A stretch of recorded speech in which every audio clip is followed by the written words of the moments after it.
साथियों नमस्कार। प्रभात एजुकेशन के ऑनलाइन प्लेटफॉर्म पर आपका स्वागत है। साथियों, हर दिन आपके सामने मैं एक नई जानकारी लेकर उपस्थित होता हूं और आज जो जानकारी आपके सामने मैं लेकर आया हूं साथियों, उसको देखकर आप खुद चौंक जाएंगे कि रीट मेंस की जो एग्ज़ाम लगी थी, एग्ज़ाम लगने के बाद जब इसकी आंसर की आई और आंसर की आने के बाद बोर्ड ने जब आपत्तियां मांगी तो किस विषय में कितनी आपत्तियां लगी, इसके बारे में आज अपन चर्चा करने जा रहे हैं। साथियों, मुझे ये देखकर बड़ी सरकार की बड़ी विडंबना है कि जब एक बात बताइए, इतने एक्सपर्ट पेपर सेटर बैठते हैं और वो जब इतनी गलतियां करते हैं तो यार हद हो गई। मतलब उसका जो भार है, उसका वजन है, और वो भी किस पर पड़ता है? बेरोजगारों पर पड़ता है। एक तो बेरोजगार वैसे दुखी है, कहीं जॉब नहीं मिल रहा, गवर्नमेंट हो नहीं रहे, एक तो वैसे दुखी है। दूसरी बात, जब आपत्तियां लगाते हैं तो इतने पैसे लिए जाते हैं कि वैसे दुखी हो जाता है। और कई तो मेरे साथी ऐसे भी हैं जो बेचारे क्या बताएं, इस बेरोजगारी में पैसों के अभाव में वो आपत्तियां भी नहीं लगा पाते हैं। तो साथियों, कौन किस विषय में कितनी आपत्तियां लगी हैं, इस विषय में अपन आज चर्चा करेंगे, मैं आपको बताऊंगा। और ये जो आंकड़े हैं, इनको देखकर आप खुद चौंक जाएंगे। और ये साथियों, ये जो आंकड़े हैं, ये मैं नहीं कह रहा हूं, एक रिपोर्ट के अनुसार आया है और आप खुद भी इनको चेक कर सकते हैं साइट पर जाके कि किस विषय में कितने आपत्तियां लगी हैं। देखिए साथियों, जो रीट मेंस हुई थी, इस रीट मेंस होने के बाद जो आपत्तियां मांगी गई, उसमें किस विषय में कितनी आपत्तियां लगी, तो पहले अपन एक एक विषय को लेकर चर्चा करेंगे।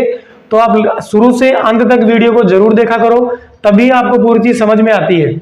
ज्यादा लंबा वीडियो मैं बनाता नहीं हूं, इसलिए आप वीडियो को शुरू से अंत तक जरूर देखा करो, जब भी आपको पूरी बात समझ में आती है। फिर भी अगर आपका कोई सवाल है तो आप कमेंट बॉक्स में डाल दें, मैं उसका जवाब देने की पूरी कोशिश करता हूं। ठीक है साथियों, देखिए लेवल जो प्रथम है, लेवल फर्स्ट, इसमें जो आपत्तियां लगी हैं साथियों, वो लगी हैं आपकी लगभग, आप ये मानकर चलो, यानी इतनी आपत्तियां लगी हैं लेवल फर्स्ट में। अब गिन लेना आप खुद।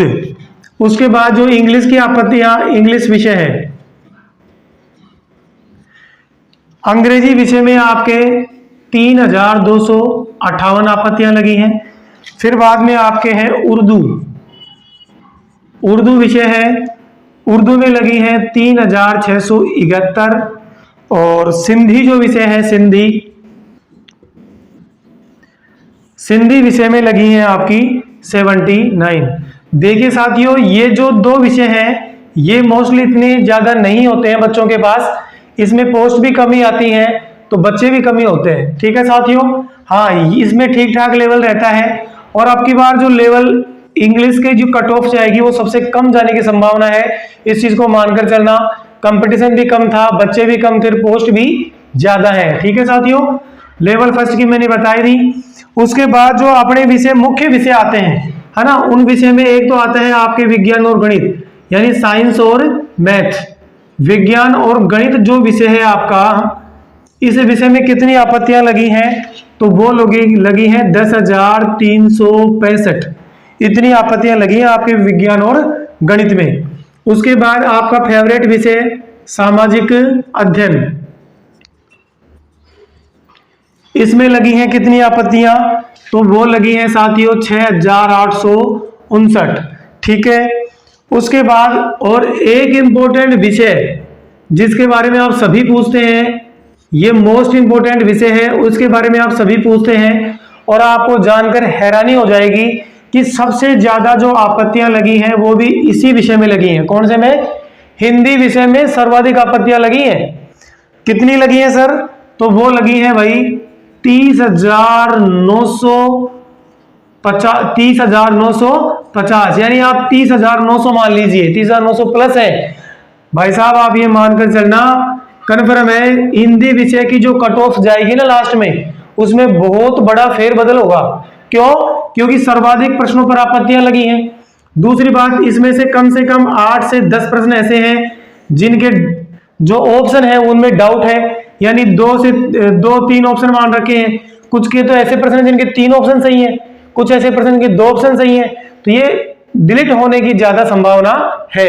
अगर प्रश्न डिलीट होता है तो हमने सर पहले भी बात कर ली है कि उसका प्रभाव जो उनके जो भारांक होता है, नंबर होते हैं, उनके नंबर अन्य प्रश्नों में जोड़ दिए जाते हैं। ठीक है साथियों, तो ये आपका फेवरेट विषय है और सर्वाधिक आपत्तियां भी इसी विषय में लगी हैं।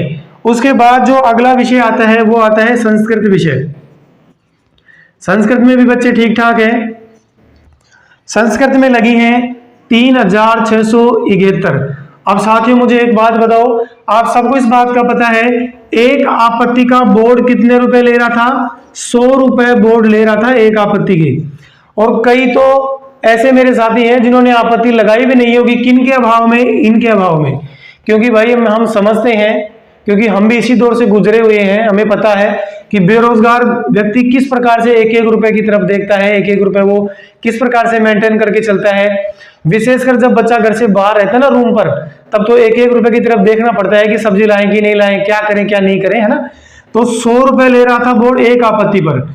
अगर इनको आप टोटल करेंगे तो ये लगभग आपत्तियां हो जाती हैं 77,000 आपत्तियां। कितनी होती हैं? 77,000। और 77,000 को जब आप इनसे गुणा करेंगे तो कितना आ जाएगा?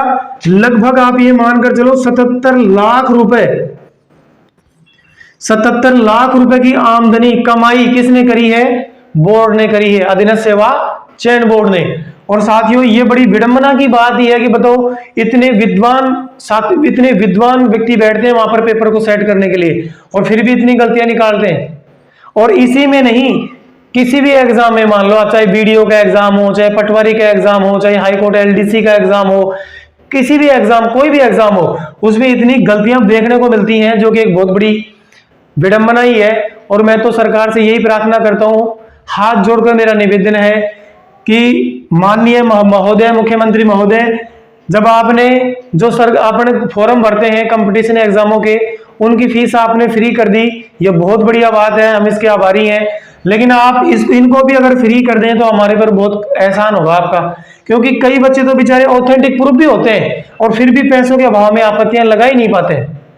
तो साथियों बिल्कुल नहीं घबराएंगे, मैंने पहले भी आपको बता दिया था कि बहुत सारी आपत्तियां लगी हैं, आप घबराओ मत। अभी अंत में जो रिजल्ट फाइनल आंसर की आएगी, जब रिजल्ट आएगा उसके बाद बहुत बड़ा फेरबदल होने वाला है। ठीक है साथियों, और सबसे सर्वाधिक फेरबदल आपको इसमें हिंदी में मिलने वाला है।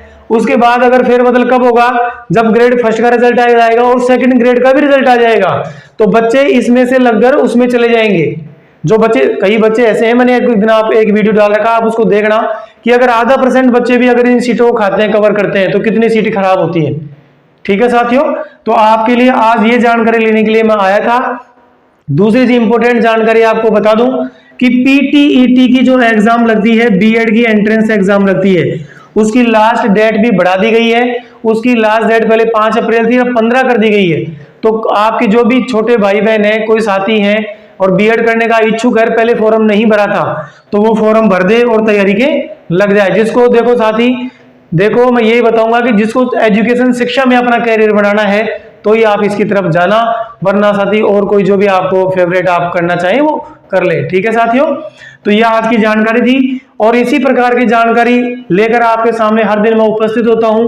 और आप बहुत मुझे इस चैनल को मुझे बहुत प्यार दे रहे हैं, इसके लिए आपका बहुत आभार। और मेरे चैनल पर, आपके चैनल पर आप हमेशा इसी प्रकार से जुड़े रहें। और चैनल अगर आपको लगता है कि जानकारी अच्छी देते हैं सर, तो आप इस चैनल को सब्सक्राइब कर लें, आपका बेल आइकन उसको ऑन कर लें, कमेंट करें, लाइक करें। थैंक यू, धन्यवाद।